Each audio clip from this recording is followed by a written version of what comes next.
Here we are. Welcome to part 2. I barely turned the page, but listen to this. It's getting good. In other words, the standard medical management for this type of pain turns out to be probably making matters worse, not better, said Jeffrey Mogul, a neuroscientist at McGill and another senior author on the paper. What we're saying here is pretty radical. I'm reading a paper about inflammation that came out in May of 2022. If you're just joining me now, I started part 1 in the previous video, but here we go. Like many radical claims, it is likely to divide outside researchers. Oh my gosh, we can't have division. Holy moly. And what about second opinions? Whoa. How about discussion and debate? Oh, we can't have that. Sorry, I'm going to interject. This is me reading between the lines, giving you my perspective of the article. Mogul said the paper was rejected from the New England Journal of Medicine despite largely positive reviews after one reviewer wrote that he would not overturn decades of medical practice until the group presented more convincing evidence, a randomized controlled trial testing whether acute patients who receive anti-inflammatories are more likely to develop chronic pain than those who received a placebo. Now, I have to unpack a lot of that here. Hold on to your seats right now. So, New England Journal of Medicine rejected this paper. Uh-oh. What did we do? Who did we offend? Oh boy, this goes deep. So the paper got rejected. It was published. It's back here. It's near the back of the paper. Positive reviews. People said, hey, this is worth investigating. But New England Journal of Medicine said, we're not going to upset the apple cart. One researcher said, why overturn decades of medical practice without more studies? How often do we hear that? We need more studies. We need more studies. Yeah, and why don't we do them? Why? Because, well, they're too complicated. We really can't do them. We don't want to do them. I don't know the answer here. I've got my guesses. I do have my guesses.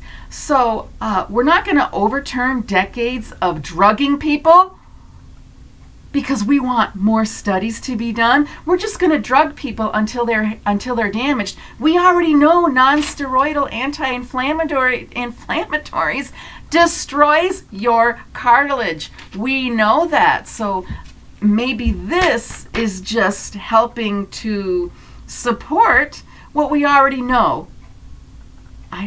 Let's keep going. So why overturn decades of medical practice?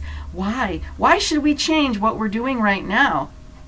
Oh, because we are suggesting pharmaceutical products really that's not the right path to go on? Ooh, okay, they want a more convincing trial. They want more convincing evidence. They want it randomized and controlled. Did we do that most recent study? You know, that thing that's been in the news a lot, that has turned the whole world on its head? That thing. Did we actually do a controlled trial testing? I think we took a lot of shortcuts. Think about that. Okay, all right, so I shouldn't compare apples to oranges. Well,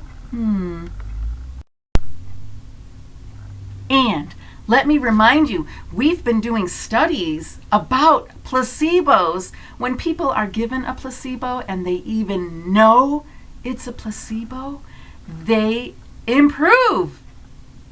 Talk about turning everything on its head when we have to put on the brakes and rethink our practices. Wow, isn't that amazing? And even if the findings hold up, they may only do so for a subset of patients. Okay, let's find out why. Michael Kent, a professor of anesthesiology at Duke University, noted Diachenko's study focused on patients with lower back pain. Well, you got to start somewhere. Is that sample just too narrow? I don't know. Let's see what they say. Oh, I'm a chiropractor. That's right. Low back pain is the most debilitating problem in society. Did you forget about that? Okay. Many of his patients have post-surgical pain. Their inflammatory systems, he said, are so out of whack that they need steroids or non-steroidal anti-inflammatories, a class of drugs that includes aspirin and ibuprofen. What did he just say? Post-surgical pain? They've had surgery and they're still in a mess? They're in a heap of trouble. They are still relying on non-steroidal anti-inflammatories and actual steroids, over-the-counter stuff like aspirin and ibuprofen. His patients have post-surgical pain. People are just so inflamed and not moving and so in pain, he said. And by them not moving, they put themselves in way bigger risk of blood clots and pneumonia. Whoa. You're giving them aspirin and they're still going to be at risk of blood clots? Wow. What direction are we supposed to go in here? Remember, you are entitled to a second opinion. And that's the whole point of me being on here.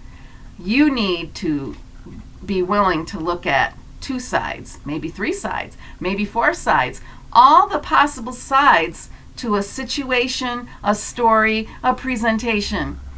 And I'm just going to pull out the things that don't ring nicely in my mind. Because they're not exercising and not moving, they're going to get blood clots and pneumonia. Meanwhile, okay, I don't need to repeat myself. Let's continue. For the handful of researchers who have long pushed the pain field to recognize a more nimble role for inflammation in the body, though the results are a major breakthrough. And they suggest a surprisingly simple fix could make a small dent in the growing number of people, 1 in 5 Americans, have chronic pain when we switch them from aspirin to Tylenol, which alleviates pain without affecting inflammation. So now we still got a drug for you. We still have a drug. If you quit aspirin, you've got Tylenol, because Tylenol does not affect inflammation. You're affecting pain. You're actually affecting the signals your brain turns on. So you are changing your brain signaling to alleviate pain. The inflammation, we're not touching it. Never mind, however, that your glutathione will be totally shot, and that's going to set you up for a lot of other problems because you're taking Tylenol. And that's in the literature as well, just how horrible Tylenol is. I mean, in short, this is a paradigm-changing paper, said Thomas Buchheit, director of the Regenerative Pain Therapies program at Duke, who was not involved in the work, but has his opinion.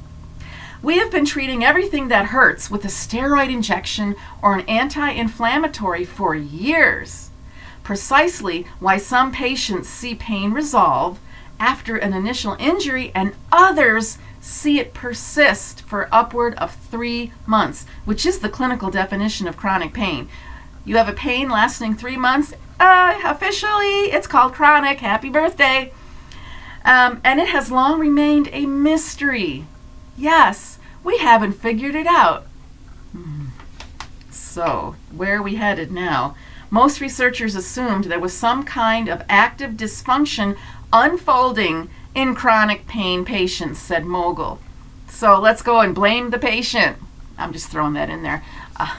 Not really, but that sometimes that's how it is. Oh, you're the problem. You're just messing up all our research. You're that one different variable.